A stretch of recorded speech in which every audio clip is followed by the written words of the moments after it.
ये कर दिया, ईरान ने वो कर दिया, ईरान एक साथ 12 देशों को मार रहा है, ईरान ने अमेरिका के दांत खट्टे कर दिए, ईरान ने इजराइल की ऐसी तैसी कर दी।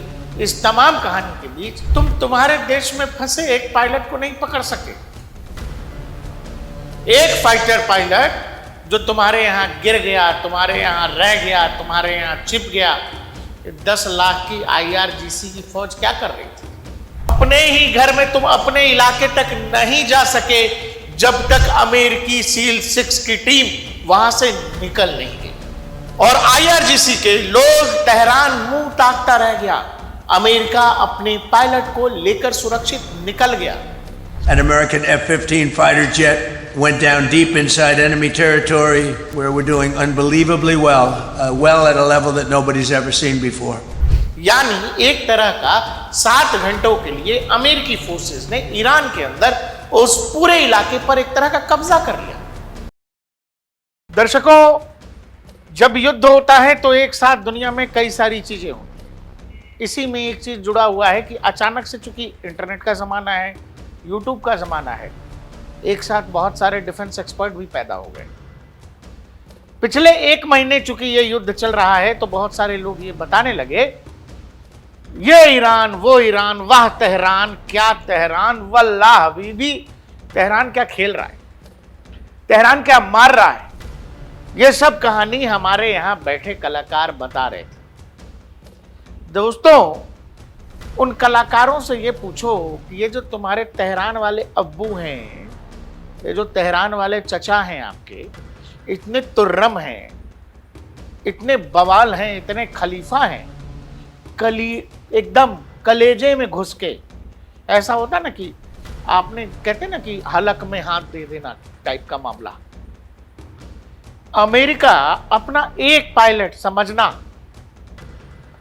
कहते हैं सेना वो, देश वो जो अपने एक आदमी को, अपने एक सिपाही को पीछे न छोड़े। हालांकि भिखारिस्तान की बात अलग है। भिखारिस्तान करगिल में जब जूते खाता है, उसने अपने लोगों को, अपने जो उसके सैनिक मरे भारत की जवाबी कार्रवाई में पाकिस्तान के, उन्होंने अपने सैनिकों को वापस लेने से मना कर दिया। ना हमारे नहीं है। अरे कौन है कमबख्त, हम नहीं जानते जी भाईजान। भारत ने उन सब का अंतिम संस्कार किया है। खैर, बात यह है कि जिम्मेदार फौज, जिम्मेदार देश कभी भी अपने एक सैनिक को भी दुश्मन के इलाके में नहीं छोड़ता है। अब जब मॉडर्न वॉरफेयर में बात होगी तो एक बात होगी जो अमेरिका का ऑपरेशन ईरान के अंदर चला, जिसमें F-15 ईगल का एक फाइटर जो है, फाइटर पायलट जो है, चूंकि वो प्लेन हिट कर देती है ईरानी एयर डिफेंस, एक पायलट को तो वो बचा लेते हैं, लेकिन दूसरा फाइटर पायलट जो वेपन सिस्टम को संभाल रहा था वो इजेक्ट होता है और दुश्मन की, यानी एडवर्सरी के इलाके में फंस जाता है, यानी ईरानी जमीन पर फंस जाता है। और जब ईरान के जमीन पर वो फंसता है, उसी के बाद की कहानी है जो आपको ये खलीफा चाचा लोग नहीं बता रहे।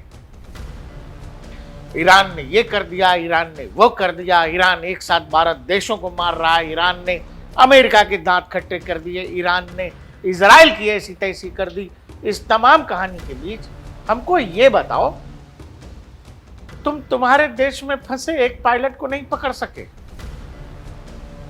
एक फाइटर पायलट जो तुम्हारे यहां गिर गया, तुम्हारे यहां रह गया, तुम्हारे यहां छिप गया।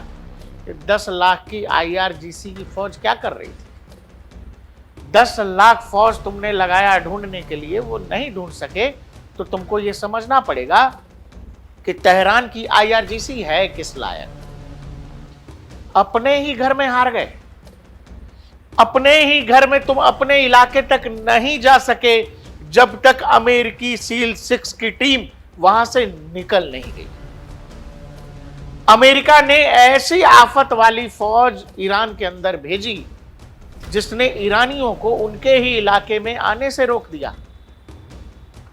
कहानी कुछ ऐसी है कि जब अमेरिकी सील 6 की टीम, आपको याद है 24 या 25 लोगों की टीम जाती है एबोटाबाद में ओसामा बिन लादेन को मारने के लिए। 40 मिनट का वो ऑपरेशन होता है। ओसामा निपटा दिए जाते हैं। ब्लैक हॉक हेलीकॉप्टर से सील 6 की टीम जाती है।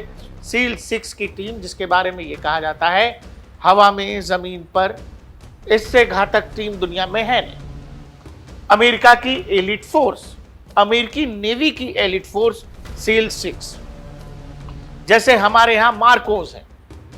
सील 6 के बारे में कहा जाता है कि अमेरिका के पास जब किसी सवाल का जवाब नहीं होता है, वो उस सवाल के जवाब के लिए, यानी दुनिया के किसी भी कोने में खतरनाक ऑपरेशन के लिए, वो सील 6 की टीम को उतारते हैं। इस बार भी वही हुआ जब उनका फाइटर पायलट ईरान की उस इलाके में बियाबान में फंस गया, जहां बहुत आबादी नहीं है, जहां बहुत इंफ्रास्ट्रक्चर नहीं है, बेहद इलाका दुर्गम था।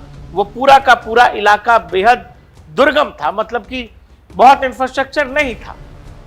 और ऐसे इलाके में, उस दुर्गम इलाके में आपका फाइटर पायलट गिरा है, आपको रेस्क्यू ऑपरेशन चलाना है। आप समझिए कि अमेरिका ने क्या कुछ नहीं लगा दिया। अमेरिका सुपर पावर क्यों है? अमेरिका को अपनी सुपर मेसी पर घमंड क्यों है? अमेरिका की सील 6 एक एलिट फोर्स क्यों है? हम इसी कहानी को आपको बताने जा रहे हैं। जैसा कि मैंने आपसे कहा कि एक आदमी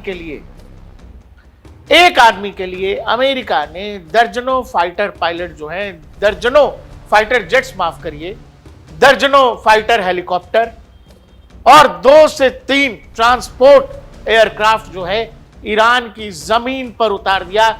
इसके अलावा साइबर वॉरफेयर से जुड़े सेटअप्स इस्फहान से 50 किलोमीटर दूर इराक में बकायदा एक अलग से बेस तैयार किया गया इस पूरे ऑपरेशन के लिए। और उसके बाद जब यह ऑपरेशन शुरू किया गया तो ईरान के अंदर, ईरान के आसमान में एक, कह लीजिए, आसमानी दीवार खड़ी कर दी गई, जिस पर राज था अमेरिकी फाइटर जेट्स का, जिस पर राज था अमेरिकी एवॉक सिस्टम का, जिस पर राज था अमेरिका के ब्लैक हॉक अटैक हेलीकॉप्टर्स का, अपाचे अटैक हेलीकॉप्टर्स का।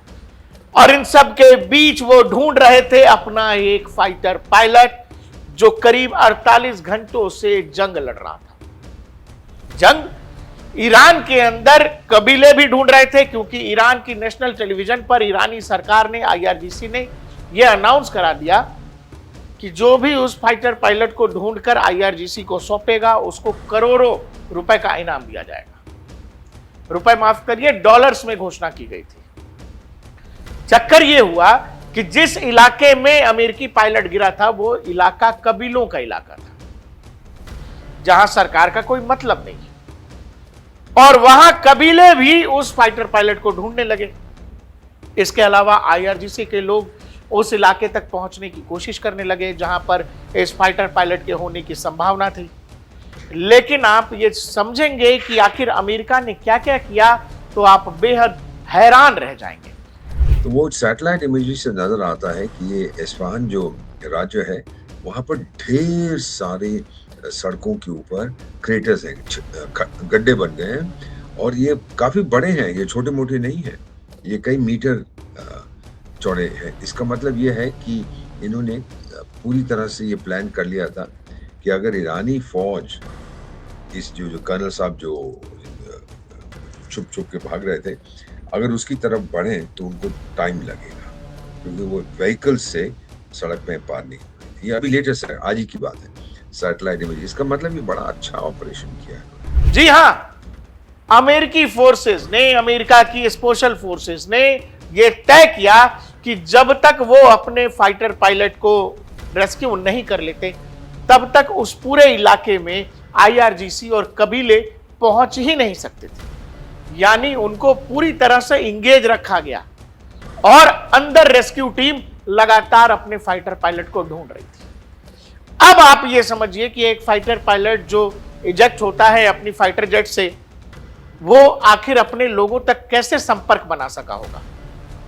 उसके पास एक बीकन डिवाइस होता है, अमेरिकी फोर्सेस के पास, हमारी फोर्सेस के पास भी होता है, जिससे उस फाइटर पायलट ने अपनी लोकेशन शेयर कर ली, और वो कोऑर्डिनेट्स, जो रियल टाइम कोऑर्डिनेट्स हैं, वो अमेरिकी फोर्सेस कंट्रोल रूम तक चला गया। उसके बाद वो टेक्नोलॉजी इस तरह की है अमेरिकियों के पास कि वो किसी भी रेडियो सिग्नल पर नहीं दिखेगा, किसी जैमर से जैम नहीं किया जा सकता है, यानी बेहद एडवांस टेक्नोलॉजी। और उसके बाद वो फाइटर पायलट कंट्रोल रूम से जब संपर्क साध लेता है, उस चूंकि सैटेलाइट से लगातार उसकी निगरानी की जाती है उस पूरे लोकेशन की, तो उस फाइटर पायलट को बकायदा कंट्रोल रूम से गाइड भी किया जाता रहा होगा कि आपको कब कहां कितना मूव करना है, आपको कब कहां कितनी देर रुकना है। इवन यहां तक बता दिया जाता होगा कि अगर किसी रास्ते या किसी इलाके से कबीले या फिर आईआरजीसी के लोग आ रहे हैं तो यह बता दिया जाता होगा कि तुमको कहां जाकर छुपना है या कहां जाकर कितनी देर तक वेट करना है अमेरिकी फोर्सेस का। अमेरिका ने इस एक फाइटर पायलट के लिए क्या क्या उतार दिया था वो हम आपको बताएंगे। पहले आप डोनाल्ड ट्रंप का जो ट्वीट था वो ट्वीट अपने आप में पूरी कहानी बता रहा है। डोनाल्ड ट्रंप कह रहे हैं, we have rescued the seriously wounded and really brave F-15 crew member officer from deep inside the mountains of Iran. मैंने आपको बताया वो पूरा इलाका बेहद दुर्गम था। The Iranian military was looking hard in big numbers and getting close. वो लगातार वो बोल रहे हैं कि आईआरजीसी के लोग बेहद करीब आ गए थे। He is a highly respected colonel. This type of raid is seldom attempted because of the danger to man and equipment. It just doesn't happen. The second raid came after the first one, where we rescued the pilot in broad daylight, also unusual, spending 7 hours over Iran, an amazing show of bravery and talent by all. I will be having a news conference with me, the military at the Oval Office. Monday की कहानी है 1 खैर 7 घंटे तक operation चला। अमेरिकी navy seals का एबोटाबाद में जो ऑपरेशन था वो करीब 40 मिनट के आसपास था। उसमें वो ओसामा को मारने गए थे, यहां वो अपने पायलट को लेने आए थे। दोनों ही ऑपरेशंस के बीच बिल्कुल कोई समानता नहीं है। समानता बस एक है, अमेरिकी नेवी सील 6 की टीम जो अब बकायदा आप समझो कि ईरान के अंदर, ईरान की टेरिटरी में, आप ताली पीट रहे हो यहां ईरान ईरान, सुन लो, उस ईरान की टेरिटरी में बकायदा एयर स्ट्रिप्स बनाए गए हैं। इतनी तैयारी की गई है, इस तरह के फाइटर जेट्स कह लें या फिर ट्रांसपोर्ट एयरक्राफ्ट जो वहां तक लैंड हो जाएं, उस तरह की जगह पर अमेरिकी फाइटर जेट्स, हेलीकॉप्टर्स और अमेरिकी ट्रांसपोर्ट एयरक्राफ्ट जो है लैंड हुए हैं। और उसके बाद रेस्क्यू टीम पूरे इलाके को कॉर्डन ऑफ करती है और अपने फाइटर पायलट को ढूंढती है। पहले रेड के बाद जो अटेम्प्ट फेल होता है, दूसरी टीम भी जाती है, अपने फाइटर पायलट को ढूंढती है और उसे घर सुरक्षित लेकर आती है। आप समझिए, दुश्मन के इलाके में 7 घंटे तक का ऑपरेशन, जिसमें आपको यह तय करना है कि आपने अपने सिपाही को ढूंढना भी है, दूसरा दुश्मन की जो सेना उस इलाके में आने की कोशिश कर रही है उसको आने से रोकना भी है। यानी एक तरह का 7 घंटों के लिए अमेरिकी फोर्सेस ने ईरान के अंदर उस पूरे इलाके पर एक तरह का कब्जा कर लिया। और आईआरजीसी के लोग तेहरान मुंह ताकता रह गया। अमेरिका अपने पायलट को लेकर सुरक्षित निकल गया। यह ईरान की ताकत के लिए ताली बजाने वाले लोगों के मुंह पर एक तमाचे जैसा है। मैं इस बात को मानता हूं कि अमेरिका इस युद्ध में फंसा हुआ है, लेकिन जो लोग ये कह रहे हैं कि ईरान इस युद्ध को जीत रहा है वो बेवकूफी है। आप ये समझिए कि एक देश अपने एक सिपाही के लिए दर्जनों फाइटर जेट्स, सैकड़ों की टीम, दर्जनों हेलीकॉप्टर्स, हवा में एक आसमानी दीवार, अदृश्य दीवार खड़ी कर दी जाती है। आपको अपने ही घर में नहीं आने दिया जा रहा है। मैं ईरान के आईआरजीसी फोर्स की बात कर रहा हूं। आप समझिए कि किस सुपरमेसी के साथ अमेरिकी फोर्सेस उस इलाके में गई होंगी, अपने फाइटर पायलट को ढूंढा होगा और उसके बाद वहां से निकले होंगे। दर्शकों, इस पूरी कहानी को लोग अपने अपने तरीके से बता रहे हैं, समझा रहे हैं, अमेरिका भी बता रहा है। कुछ कलाकार ये कह रहे हैं हमारे यहां वाले कि जब अभिनंदन गिरे थे तो हमने ऐसा क्यों कुछ नहीं किया, भारत ने क्यों नहीं किया। अब इन चूरन दासों को कौन ये बताएगा कि अमेरिकी फाइटर पायलट जहां पर गिरा था वो पूरा इलाका बियाबान था, वीराना था, पहाड़ी इलाका है, दुर्गम इलाका है, वहां आबादी नहीं थी, उसके पास अपने आप को बचाने के लिए समय था, वो खुद को छुपा सकता था, जैसा कि उसने किया। वो खुद को छुपाता है, अपनी लोकेशन अपने कंट्रोल रूम को भेजता है उस डिवाइस के जरिए। उसके बाद अमेरिकी फोर्सेस तैयार होती हैं और जाकर के 7 घंटे का ऑपरेशन चला के अपने आदमी को दुश्मन के इलाके से लेकर चली आती। अब आप अभिनंदन का केस याद करिए। अभिनंदन जब मिग-21 से F-16 को गिरा देते हैं, उनको इस बात का अंदाजा ही नहीं होता है कि वो पाकिस्तान की एयर बाउंड्री को क्रॉस कर गए हैं, वो पीओके के इलाके में चले गए। जब आपको इस बात का अंदाजा नहीं था और उसके बाद अभिनंदन का फाइटर प्लेन जो है शूट डाउन होता है, अभिनंदन खुद को इजेक्ट करते हैं और दुश्मन के इलाके में गिरते हैं। और इलाका इस तरह का रिहायशी इलाका है, सिविलियन इलाका है, जहां मुझे लगता है कि अभिनंदन को जमीन पर गिरने के तुरंत 2 मिनट के अंदर उनको पाकिस्तान के लोगों ने घेर लिया था। दूसरी तरफ जो अमेरिकी फाइटर पायलट गिरता है, वहां दूर दूर तक आदमी नहीं, आदमी की जात नहीं। इवन ईरानी फोर्सेस जिस जगह जाने का प्रयास कर रही हैं, जहां कबीले ढूंढने जा रहे हैं उस इलाके में, आप समझो वो कितना दुर्गम इलाका होगा। तो जो लोग ये कह रहे हैं कि ऑपरेशन क्यों नहीं चलाया, चूरनदासो इसीलिए नहीं चलाया क्योंकि अभिनंदन वहां गिरते ही पाकिस्तान के लोगों के बीच थे और अगले आधे घंटे के अंदर उनको पाकिस्तानी पुलिस, पाकिस्तानी रेंजर्स ने पकड़ लिया था। अभिनंदन के पास इतना समय नहीं था कि वो छुप पाते। अभिनंदन किसी जंगल, किसी पहाड़, किसी रेगिस्तान में नहीं गिरे थे कि वो खुद को छुपाते, खुद को जिंदा रखते, भारत तक अपनी लोकेशन भेजते और फिर भारत कुछ सोचता। वो तो सीधे सीधे पाकिस्तान के कब्जे में थे। पाकिस्तान ने उनको देख लिया था उतरते हुए। वो जहां इजेक्ट हुए वो पूरा इलाका सिविलियंस इलाका था। दूसरी तरफ जो अमेरिकी फाइटर पायलट गिरा, वो रिहायशी इलाके में नहीं गिरा, वो एक पहाड़ी और दुर्गम इलाके में गिरा, जहां उसके पास ये समय था कि वो खुद को छुपा सकता है, लोगों की नजर से खुद को बचा सकता है।